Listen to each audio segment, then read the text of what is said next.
làm cơm đi.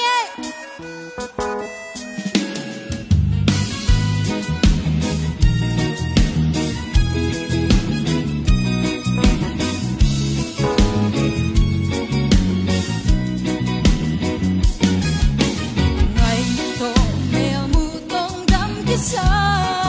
nhìn mồ xin lại à khi ông đắm lá nhẹ theo nó giật tầm lại lẽ thích mèo giống thế lâu lại đi xin vang đi nghe thương quá luôn đôi lâu mây cài nuôi à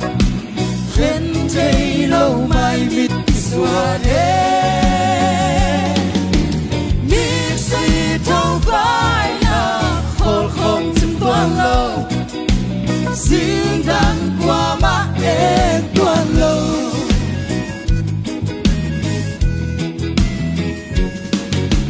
ta ngà phù ba toàn du hao vang suốt khổ mi hầu đoan nuôi chăm lên lý hầu lung chim mặn lâu tay khóa hơn và tay hầu lung toát đi kề thương qua luôn quay đủ mây cài nuôi à khen thấy lâu mai mít xua nè mi si thâu vai là khổ không chim toàn lâu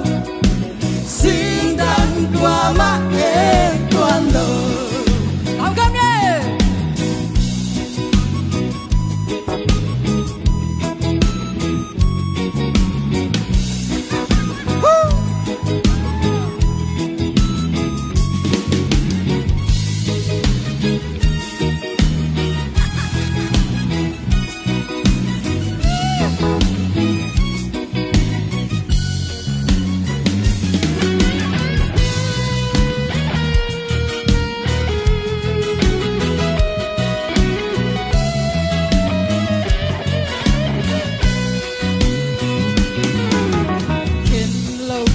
Xin thu tông ít chăng xa tê mô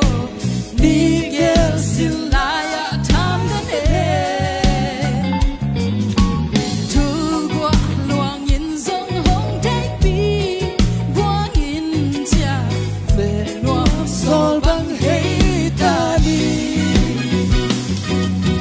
thu qua luang quay đủ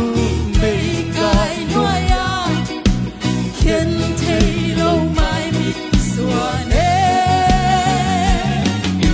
mít si thâu vai là khổ không chim toàn lâu xin đang qua má em toàn lâu cầm tay lại cho qua